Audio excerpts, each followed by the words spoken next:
Bueno, buenas tardes a todos y a todas. Quiero agradecer, en cabeza de la senadora Sagnun, la invitación que me han hecho todos los miembros del cuerpo para que exponga, o bueno, por lo menos pueda dar mi punto de vista sobre este proyecto de ley importante que está supuesto a consideración del Congreso de la Nación. Me parece que lo primero importante para celebrar acá es, obviamente, que la buena noticia es que la discusión, que es claramente una discusión de naturaleza política, que existe sobre el tema que estamos discutiendo, se traiga para su desarrollo acá en la sede del Congreso de la Nación. Me parece que no es un tema que tenga ningún sentido saldarlo en el marco de los tribunales y de la justicia, sino que debe ser saldada con la conciencia y la convicción de que la resolución de los problemas de carácter de los acuerdos deben ser formalizados en el marco del Congreso. Claramente, lo que quiero destacar como primer punto es que del acuerdo suscrito entre el Gobierno Nacional y el Gobierno de la Ciudad, no existía en ese acuerdo, que luego convalidaron en función de los suscriptores del acuerdo. Debemos destacar como elemento determinante que los suscriptores de ese acuerdo fueron el ex jefe de gobierno de la Ciudad de Buenos Aires y su sucesor, digamos, por lo cual obviamente había seguramente no la estricta, digamos, definición de oposición de intereses entre uno y otro. Y además, si esto agraváramos la situación en que fundamentalmente del decreto 194 no existe claramente una estimación específica de los fondos o del quantum de los fondos que estamos poniendo en juego y que permiten sostener cuál es efectivamente la asignación de recursos que va a llevar implícito y el cuánto. La ley 23.548 delegó en el Poder Ejecutivo la de posibilidad de concertar el acuerdo, pero no la de aprobarlo. Finalmente, la aprobación del acuerdo es materia y competencia del Congreso. Reconozco que es una compleja materia de negociación, pero creo que la obsolescencia que tiene importante el artículo 190, el decreto 194, tiene que ver con que no discrimina con claridad, y esto lo han venido marcando los expositores que me precedieron en el uso de la palabra, entre la diferencia entre los fondos provenientes de la coparticipación y la transferencia de los recursos necesarios para sostenerlo. Claramente, la Constitución nacional no los trata con el mismo concepto, y inclusive la Constitución de la Ciudad de Buenos Aires, en el artículo 9, los trata de manera diferente. El inciso cuarto habla como recursos que financiarán el funcionamiento del gobierno de la Ciudad de Buenos Aires, con los recursos y la resignación de gastos, y el inciso segundo habla en forma separada y discriminada de la asignación de los fondos de la coparticipación. Claramente, desde el punto de vista de la Constitución Nacional, los discrimina y no sería materia de subsumirlos porque son dos conceptos distintos. Los fondos de la coparticipación, que ya vienen dados desde el año 2003 en un porcentaje del 1,40%, eran fondos que, establecidos en un determinado porcentaje, y el otro elemento determinante es que la definición y el tener en cuenta el quantum de esta retribución de fondos. Ya en el año 96, cuando los que integrábamos la Convención Constituyente llevábamos como bandera conjunta, porque ese fue un planteamiento unánime de la Convención Constituyente, es reivindicar para la Ciudad de Buenos Aires su condición de autónoma, Sabíamos que los recursos que concebía esta autonomía y esa independización que obviamente implicaba de una ciudad de Buenos Aires que hasta ese momento, en su carácter de capital de la nación, revestía una dependencia muy importante del gobierno nacional, implicaba también asumir en este marco de independencia algunos mayores responsabilidades y costos. Esto, para hacer un paralelo práctico, digamos, es como si uno, cuando los hijos resuelven emanciparse y tomar su rumbo en la vida, resuelven alejarse, no vivir más en el seno de los padres, y obviamente resuelven alquilarse un departamento, bueno, y obviamente eso implicará costos extras que sabíamos cuando hicimos y sancionamos la Constitución de la Ciudad de Buenos Aires, que la autonomía implicaba costos y mayores responsabilidades. Sin perjuicio de eso, previmos en el marco de la Constitución que toda transferencia de servicios y de funciones debería ser acompañada con los correspondientes recursos. Esto evidentemente tiene en su definición, y esto es lo que está íncito en el debate y en la discusión, definiciones puntuales con respecto a qué implican estos en términos de mayores costos. O sea, sí, es decir, lo único que pone como condición y requisito la Constitución Nacional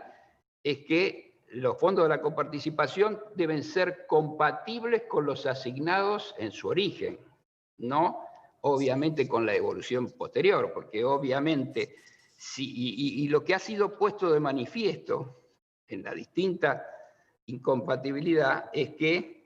el decreto 735, que tendió a resolver y que puso en evidencia con los acontecimientos policiales de la provincia de Buenos Aires de reciente data,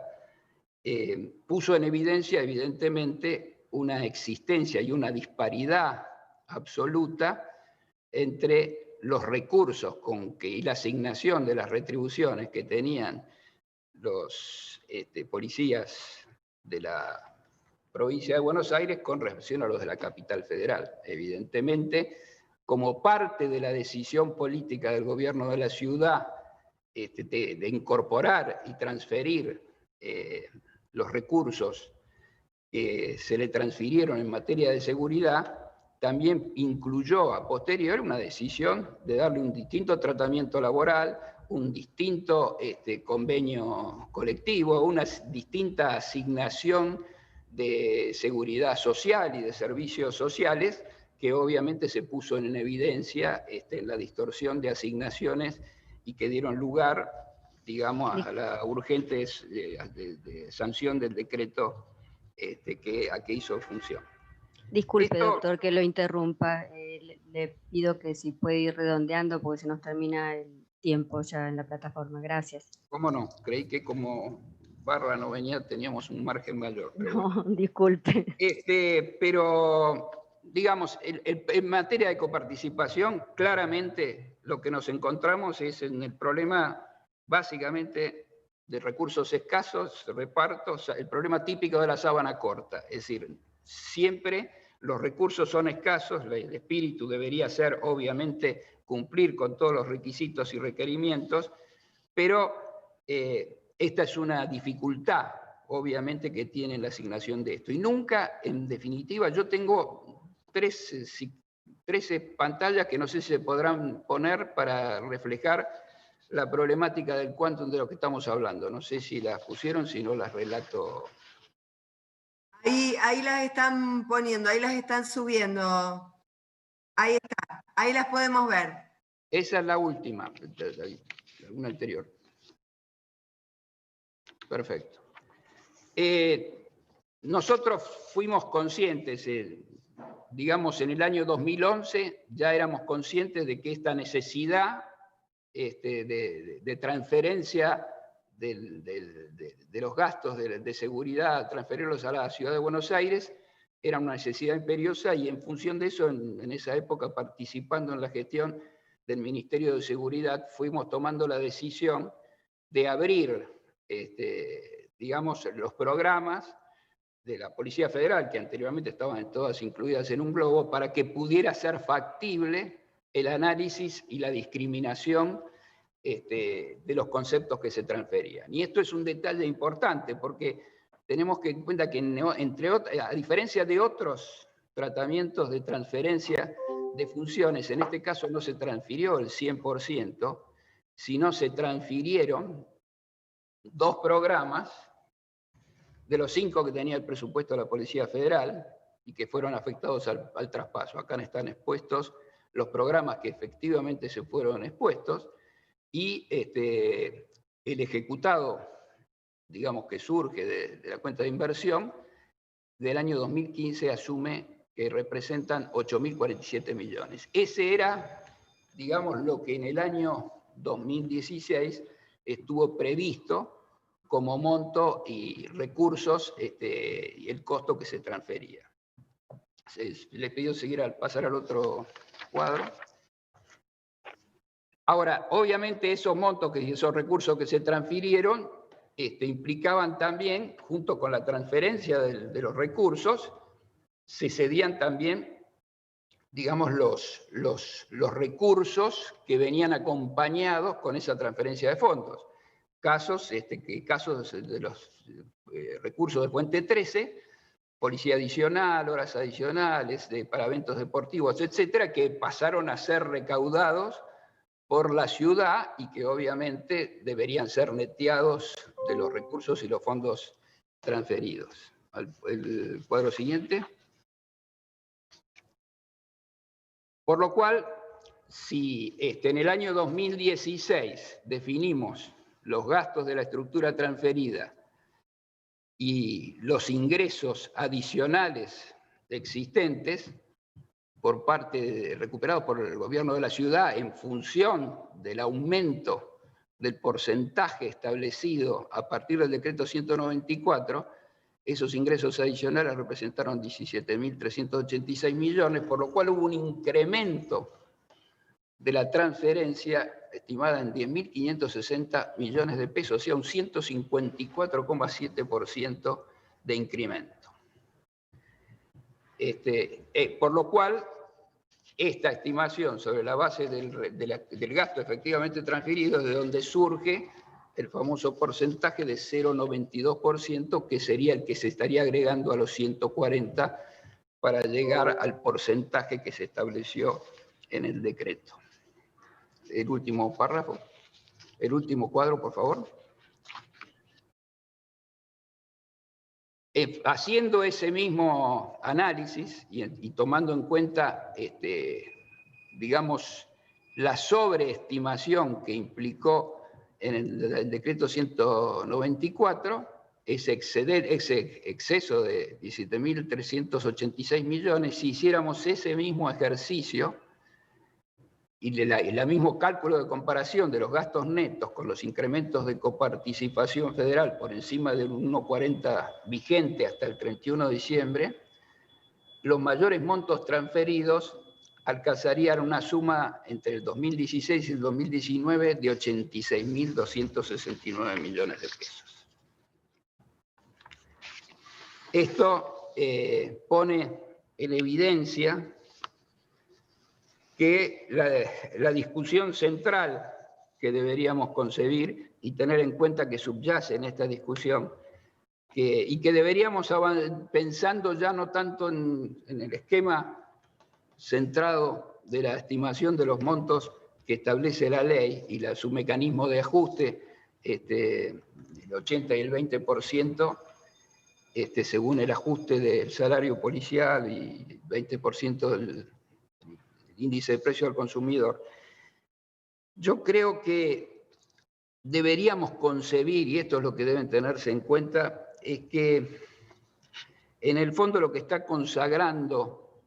esta evaluación es que nosotros seriamente deberíamos concebir que el AMBA excede, y sobre todo en materia de recursos de seguridad, debe exceder el pleno análisis de suponer y de seguir prefigurando que la Avenida General Paz divide literalmente la distribución y la asignación de recursos, no solamente de seguridad, de salud, de educación, etc.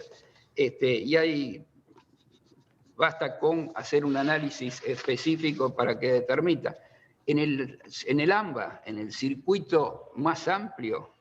viven 18 millones de personas, el 41% de la población argentina, sobre una superficie de 307.000 millones, o sea, el 11% de la superficie argentina. Y esto nos marca que las soluciones en materia de las características, los perfiles, las retribuciones, la interacción y los recursos que intercambian permanentemente ese límite de la General Paz deben ser asumidos con un criterio global. Y lo que estuvimos viendo, desgraciadamente, en el ejemplo que estuvimos viendo del planteamiento policial reciente, tristemente visualizamos recientemente, no pone más que en evidencia de que ese límite hoy es ficticio y que debe haber obviamente una evaluación y un seguimiento permanente para que no generen distorsiones y que respetamos el espíritu y el pensamiento general que ha presidido a los constituyentes que sancionaron la Constitución Nacional, de que debe permitir equiparar situaciones, equilibrarlas y permitir que no solamente prive el principio devolutivo, sino que también prive el principio distributivo en la asignación y los recursos de la coparticipación. Lo interrumpo de nuevo, doctor. Le agradezco mucho. Solamente quiero dejar un tema final, y se los dejo como tema pendiente a los señores senadores, y que hay otra cosa que deberíamos completar y que está pendiente. Toda esta asignación de recursos se ha hecho sin tocar el decreto ley 333 del 58, que establece la ley orgánica de la Policía Federal, por lo cual seguimos con la ley orgánica de la Policía Federal vigente, sin contemplar esta reasignación parcial de funciones de los recursos de la policía que se orientaron hacia la dependencia del gobierno de la ciudad y los que quedaron pendientes en cabeza del gobierno nacional. Muchas gracias por su participación.